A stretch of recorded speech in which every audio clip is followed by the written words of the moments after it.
Hi, Jean Schnupp here. Welcome to another new Savvy Sightseer video vacation. Today, we will be exploring holiday markets in 4 European countries. Say it in any language. A holiday or a Christmas market is a popular annual event. It is the go-to destination in December in towns all over the world. Steeped in tradition, some markets trace their roots all the way back to the Middle Ages. Although the deputy to the mayor of Strasbourg declared that French town was the capital of Christmas in 1992, some might argue the point. Equally questionable is which region can lay claim to having the oldest holiday market.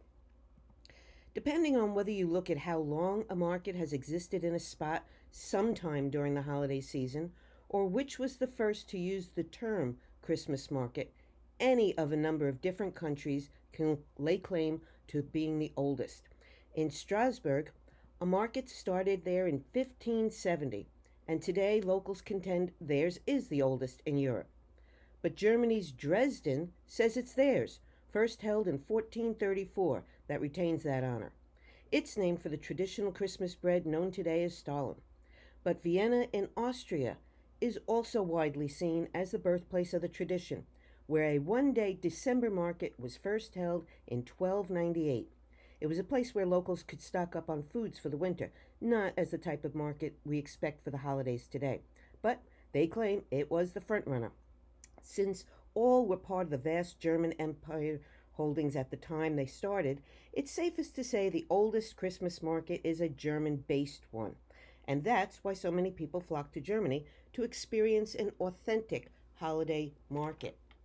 Now we'll visit some of the best in Europe, all centered on the same theme, but dramatically different and unique.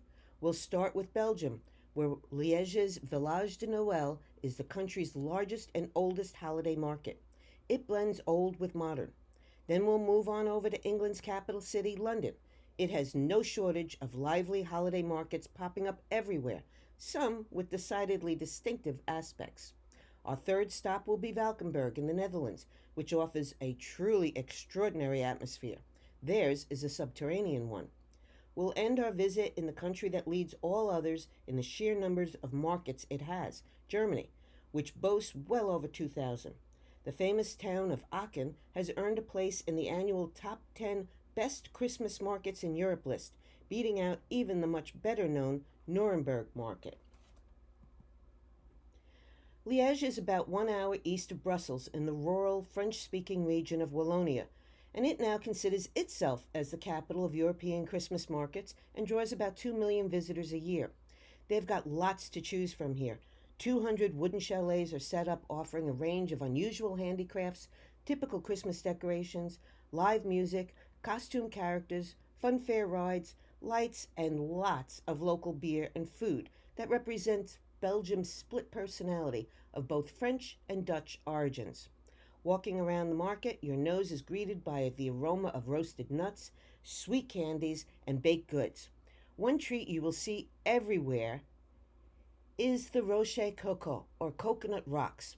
Under King Leopold II, the Congo became his personal possession, so it was the king, not the Belgian government, who owned and controlled the African region, which he deceptively called the Congo Free State.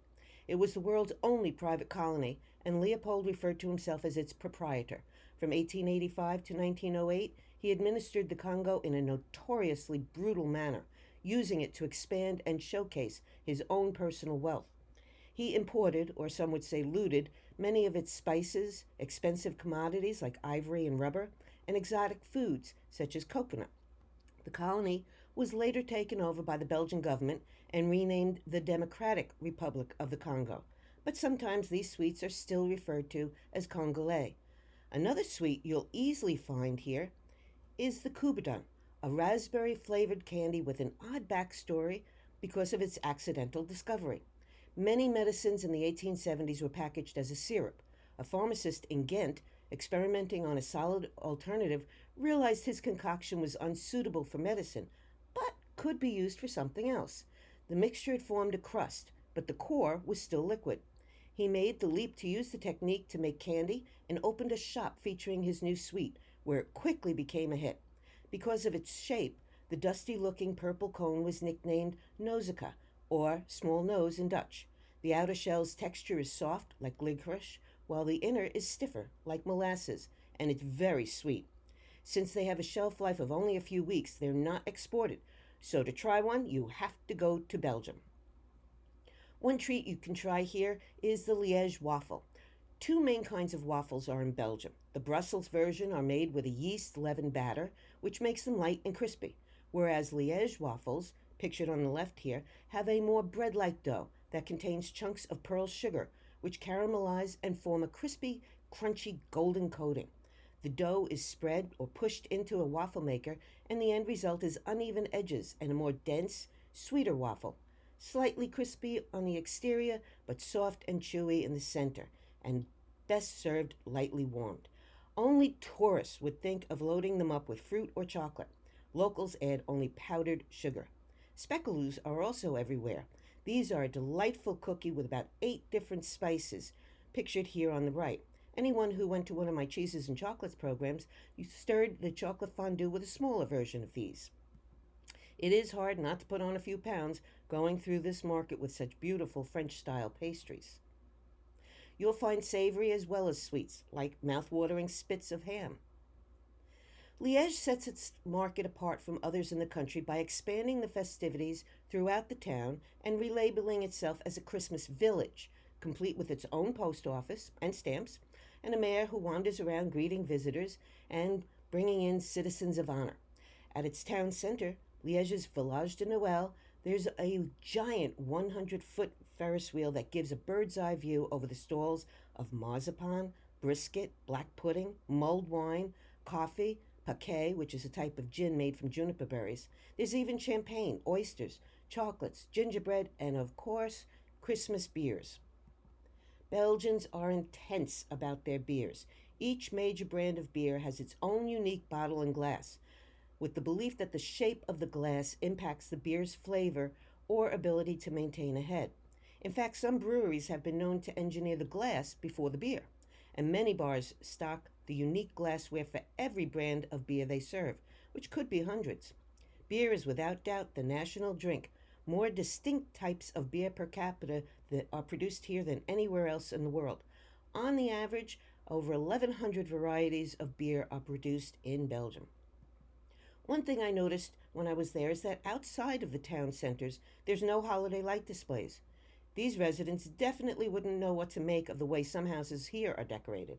Some differences to how Belgians traditionally celebrate the season are that they have a two-stage gift-giving tradition. On December 5th, the eve of St. Nicholas Day or Sinterklaas, children put shoes by the fireplace or door with a special drawing or cookies, tangerines, or chocolate. They even may leave a carrot for the saint's horse. And of course, they'll be leaving something for Zwarte Piet, that's Black Peter, who climbs down the chimney and leaves presents for good children. For the bad ones, they'd probably be wishing for coal. Instead, he puts them in a sack and brings them to Spain, where Sinterklaas lives, and they'll be taught to behave properly. On Christmas Eve, the family has an elaborate dinner capped with a la bûche de Noël, a Christmas log cake. It's a sponge roll with cream covered in chocolate buttercream. Sinterklaas Day is a festive, light-hearted event, whereas Christmas Day is usually more solemn and religious and given over largely to spending time with family and friends. At the market, you could buy a chanche, a puppet, the personification of a stubborn, hard-drinking, and sulking person from Liège. Legend has it that he was born in 760 between two cobblestones in outskirts of central Liège. The good people who found him were amazed to hear him sing out as soon as he entered the world and ask for a glass of paquet. Chanche quickly became quite a mischievous kid and a very headstrong person. Or you could pick up Nanès, his female companion, who was courageous and affectionate, but did not allow herself to be taken in by his shenanigans. There's also more typical fare, like snow globes. And as mentioned, festivities are not just restricted to the town center. Nearby at the cathedral, there's an ice skating rink that can handle 250 skaters at a time. More chalets ring the rink, and some have traditional comfort foods like fondue. More sporting is done on a toboggan run set up right in the middle of the square. Firmly a part of Belgium's Christmas celebration is the European Circus Festival. Begun in 1990 by Belgian native Stefan Aglenson, a former trapeze artist, it generally runs from mid-December to January 5th. Over in London, England, there is a slew of markets to pick from. You could choose one like the overly glitzy Winter Wonderland. Definitely not the place for a quiet walk around. It's dubbed the mother of all festive festivals, and they have crammed every conceivable activity into the venue. There's ice skating, and the largest temporary rink in England can handle up to 400 skaters. There's circus shows, a Ferris wheel that's 200 feet tall, and a huge Christmas market with over 200 chalets. They've got mythical creatures made from ice and snow in the magical Ice Kingdom's secret forest. The total scene takes up about 20 acres of Hyde Park's 350 acres. For both a traditional and definitely non-traditional market all in one place, head to Leicester Square. It's only a few years old but has become a local favorite. Although much smaller, only about 25 chalets, it still has a little bit of something for everyone. And it starts out about the beginning of November and runs to January 5th.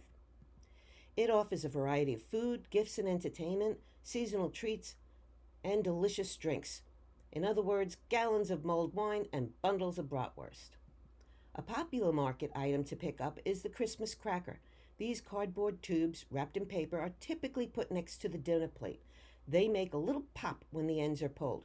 Often a small toy or treat and a paper hat are inside. The tradition started in the mid-1800s when sweetmaker Tom Smith of London created the crackers to boost sales of his sweets, which he had sold in a twist of paper. As sales of his candy pouches slumped, Smith looked for ways to make them more exciting. He came up with the idea of opening them with a bang, inspired by the crackles and sparks coming from his fire as he mulled over the problem one evening. Literally, as I said, there is something for everyone.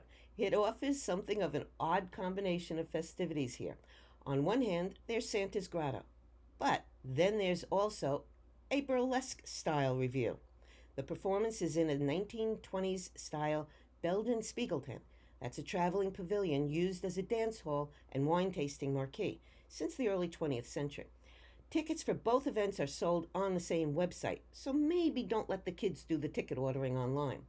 The show combines the worlds of circus, comedy, cabaret, subversive performance, and contemporary vaudeville, and the organizers say it promises a night of laughs, gasps, naughtiness, and the best in cheeky adult cabaret.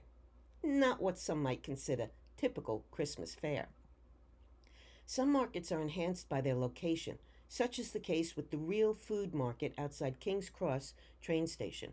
Arriving in the historic station, which recently underwent a £547 million renovation to the structure that first opened in 1852, visitors are unprepared for the graceful mix of modern and Victorian.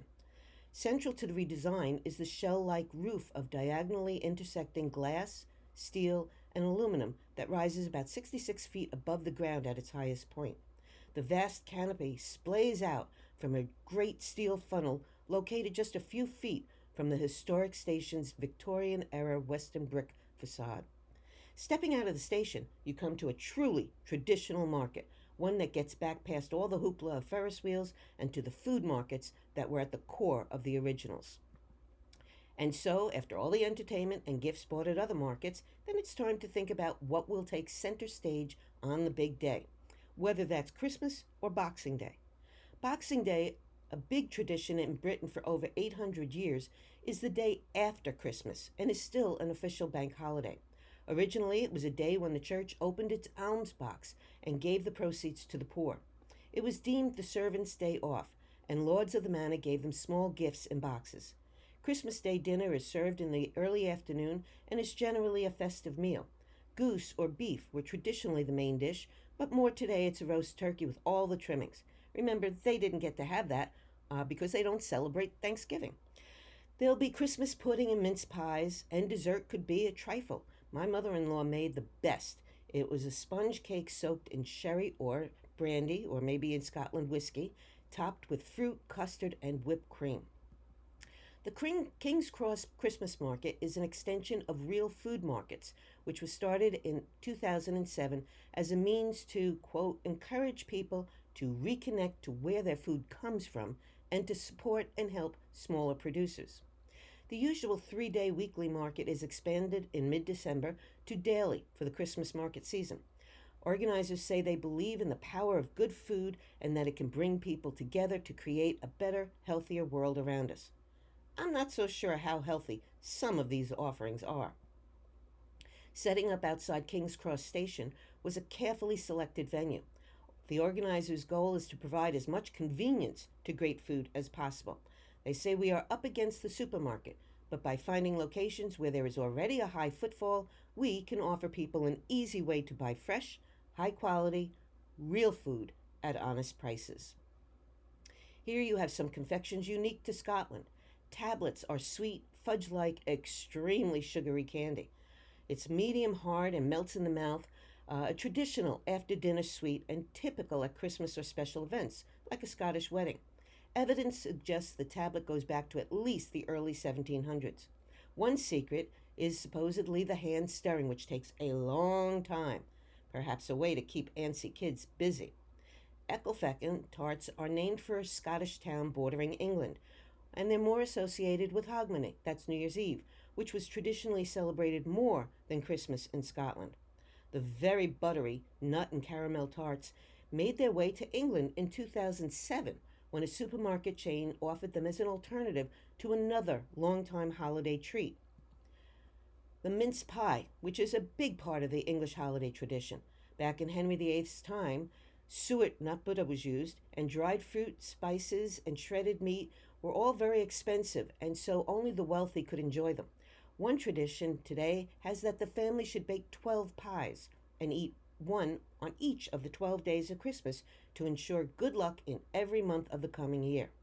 To thank Father Christmas or Santa Claus for the presents he puts into stockings or pillowcases that are hung by the fireside or bed on Christmas Eve, a mince pie and possibly a brandy is left out for him. By the way, Santa knows just what to bring because children write their wishes in a letter that they then throw into the fire. He reads the smoke and makes his list. The site of our next market is pretty nondescript on the outside, where there isn't much left to an 11th century castle. Stone quarried from underground caves was used to build the once mighty fortress. Valkenburg was the Netherlands' only hilltop castle. It was repeatedly besieged and rebuilt and expanded over the decades until it was ultimately left in ruins after being bombed in 1672. The caves weren't discovered until the early 1900s during a restoration and soon became a tourist destination. In 1985, the town opened the first of its subterranean Christmas markets. The Romans started to work in these caves about 2,000 years ago when they began mining the ground for marl, that's a clay lime soil, and they needed that as building material for the Valkenburg castle. The result of this marl stone mining is an extensive labyrinth of old and rugged passageways, which medieval knights once used as an escape route. But now, tourists use them to escape the usual rat race of holiday shopping. Inside, the temperature is a steady about 50-55 degrees Fahrenheit. It is the largest, oldest, and most visited underground Christmas market in Europe. There are 2 of these subterranean markets. The first opened was this, whose name translates to Municipal Cave. It is open from mid-November until the end of the year. Notice the map to the left that shows the different trails within one cave. To give you a better sense of this environment, so we're going to take a day to the right.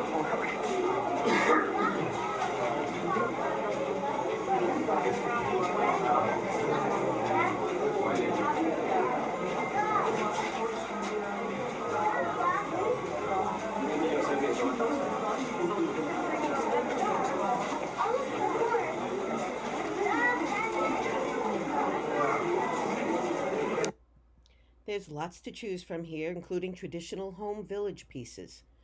There's quite a variety of illuminated pictures. There's also wood animal carvings, candles, and, of course, homemade foods, fudge, candy, and jams. And there's a reminder of what the market is there for in the first place. Traditions here are very similar to their neighbor in Belgium. Sinterklaas arrives on the night of December 5th, but he and his sidekick, Zwarte Piet, come from Spain by boat and select a different harbor each year to arrive at in the Netherlands. Once on land, he gets on a white horse to distribute gifts to deserving children. And the bad ones are scooped up by Black Peter on December 6th. They board a boat and sail out of Rotterdam, the Netherlands' major port. An added bonus is the cave artwork, ancient sketches depicting old legends, portraits, and sculptures, and murals and scenes from the Middle Ages to the present appear on walls and in nooks along the route. Some are quite detailed. When not set up as a Christmas market, the cave is quite a tourist draw, offering guided tours during which the origins and history of the municipal caves are explored, the artwork is examined and explained, and there's even a light and sound spectacle. The entrance to the second cave, and what's translated as the Velvet Market, is hard to miss. Mining began here in 1050, when the construction of the castle started, and ended sometime around 1886. There are 3 miles of passageways here. It's hard to come away without finding something that you can buy. Art in the Velvet Market is a little different and goes back just over 2 centuries. In 1944, this cave served as a refuge to hundreds of citizens of Valkenburg during World War II, as well as to American soldiers stationed here who etched their names, hometowns, and doodles on the soft walls of the cave. In addition to unique drawings, this cave has another special attraction. During the French occupation at the end of the 18th century, Napoleon closed down all the churches in the Netherlands and forced Roman Catholic priests to swear allegiance to France. Those who refused were exiled. During this time, secret chapels sprung up throughout the area, like this one in the Velvet Cave. It was founded by a priest in 1797. This tiny chapel was the site of many secret masses.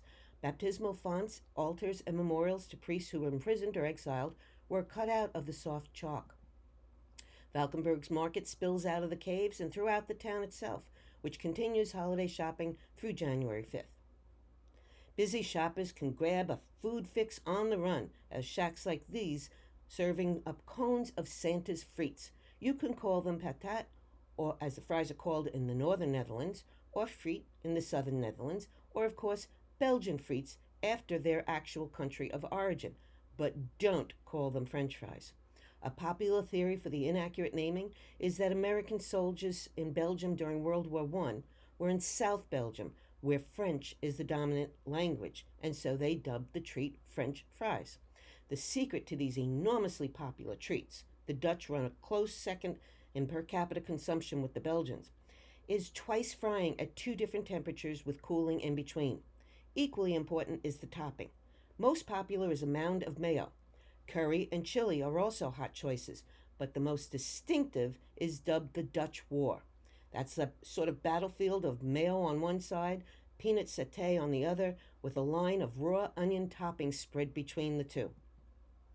The quiet little town of Aachen by Germany's western border with Belgium is small in size but massive in history. 30 thermal springs there are said to be the hottest in Central Europe and were used for treating rheumatic and muscular disorders as far back, it is believed, as the Neolithic times. In early Roman days, it was a walled city, with this remaining gate to remind visitors that it was such an important town that it warranted a protective wall. Aachen's original holiday market was just for selling the town's signature printin', the recipe for which was passed down from generation to generation and is a carefully guarded secret among families. Classic printin' are crunchy, actually kind of jaw-breaking, and they suggest that you suck on them, don't bite them. But now there's also a soft version. You don't have to walk far in Aachen to find printin'. The hardest part is deciding what type to get. 2 main bakeries dominate the printin' sales in the Christmas market and tempt shoppers with free samples. You can easily gain 5 pounds just sampling. The display on the left belongs to Klein, which has operated since 1912. Nobis on the right has been in business since 1858. 2 giant 20-foot printin' even welcome visitors to the market from late November to late December, with the stunning town hall as its backdrop. At one time, Aachen was not only the seat of imperial administration, but also the most influential center of culture in Europe. The town hall stands on the site of what had been a palatial complex for Charlemagne, the first emperor of the Romans, and what was later to become known as the Holy Roman Empire. He had made Aachen his home base. The complex included a school for which he recruited the best teachers in the land and encouraged women to be educated. The town hall forms one bookend to a central rectangular marketplace crammed with wooden chalets and shoppers, mulled wine samples, and the popular carousel. The other bookend is the fabulous Aachen Cathedral, making this the perfect backdrop for a Christmas market. Its cathedral is the oldest in Europe, commissioned in 780 AD by Charlemagne, who was crowned here in 800 AD. So it's no surprise that Christmas time draws not just shoppers here, but the religious as well. Unlike its neighbors, Sinterklaas is not the star of the German Christmas season. Martin Luther had replaced St. Nicholas with a Christkind or Christ child and moved the big celebration to Christmas Eve. The idea is that it's the Christ child who delivers the gifts. But Germans had a hard time buying that a baby Jesus ran around delivering gifts. So in many German towns, the gift giver morphed into a sweet girl called the Christ child.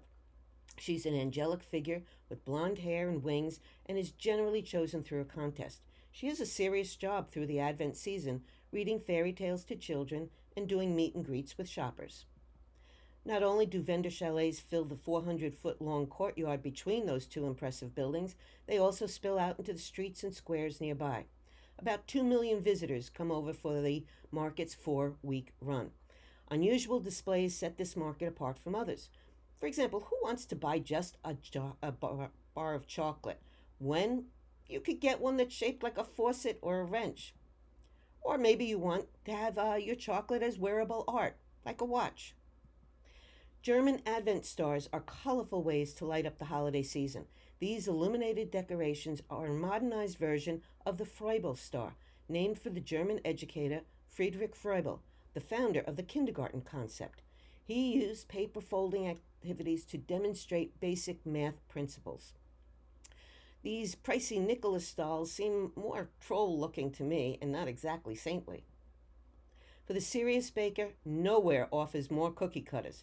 I lost my friend here for 45 minutes as she bought about 120 euros worth of them. For an interactive souvenir, look for an authentic German smoker. They first came into existence in the late 1600s in southeast Germany, but didn't really catch on until the mid-1800s. Local artisans designed these tiny figures by carving and turning them out of a single piece of wood, and incense was placed on a tray next to the figurines. Burning incense is a traditional part of the German Christmas culture. It is believed to ward off evil spirits and traditionally is used through the holidays up to January 6th or the Epiphany. Incense cones were developed about the late 1700s, and then the smokers were made from two pieces of wood that fit together, allowing for the incense to burn inside the smoker, and the smoke then directed through an opening, like a mouth or a chimney. One of the things that make German smokers so unique and popular is that they are generally carved in the image of the everyday person, rather than political, military, or religious figures. Typical smokers are like these: bakers, or miners, shepherds, farmers, chimney sweepers, carpenters, and so forth. Many know that we have Germany to thank for a lot of our Christmas traditions, singing Silent Night and bringing the tree indoors, as Martin Luther is credited with doing first. But not so many know that even the decorations we put on the tree also harken back to Germany.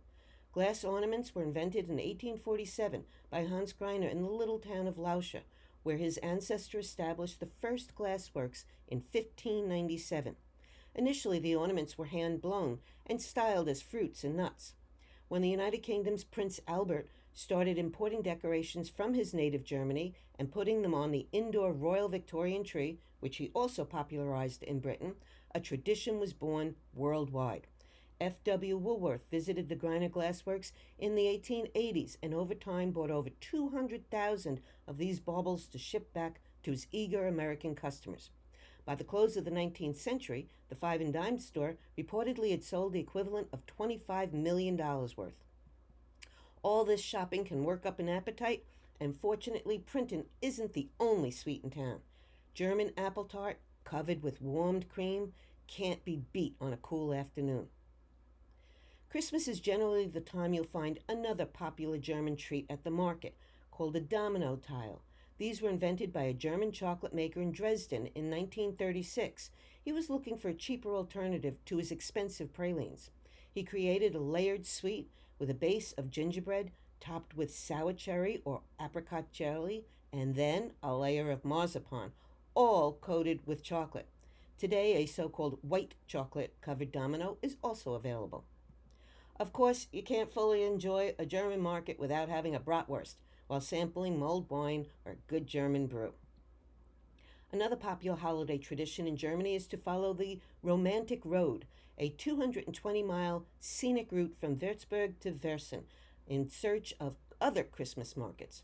The route bends gracefully through lovely countryside and quaint towns. In medieval times, it was a trade route that connected the center of Germany with the south. But in 1950, it became a trade route of an entirely different kind, with the trade being tourism. It's basically a marketing idea which appears to be based on history and tradition, but which is actually a much more modern invention. In post war times, Germany was desperate to rebuild a tourism industry, and the idea of a formal romantic road route was created and promoted.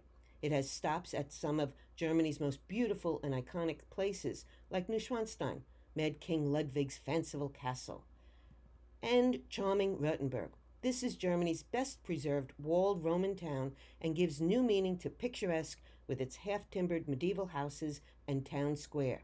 It provides a 1.5 mile walk above the town.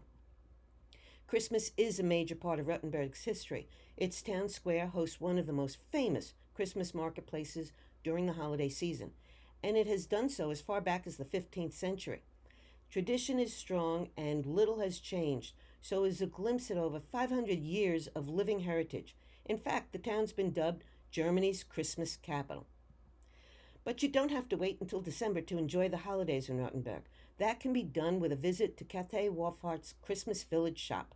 The holiday can be celebrated any time of year with a walk through the family-owned shop that has been a fixture here since 1977. A walk through the store is a treat for old and young.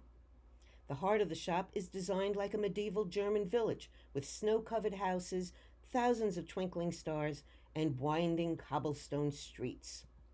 In 2000, the family realized a long-time dream to open the first permanent exhibition in Germany of the country's Christmas traditions. Historical decorations were collected to represent different areas of German culture and spanned decades of holiday customs from 1870 through 1950. It's no surprise the family chose Rothenburg then for their shop and museum.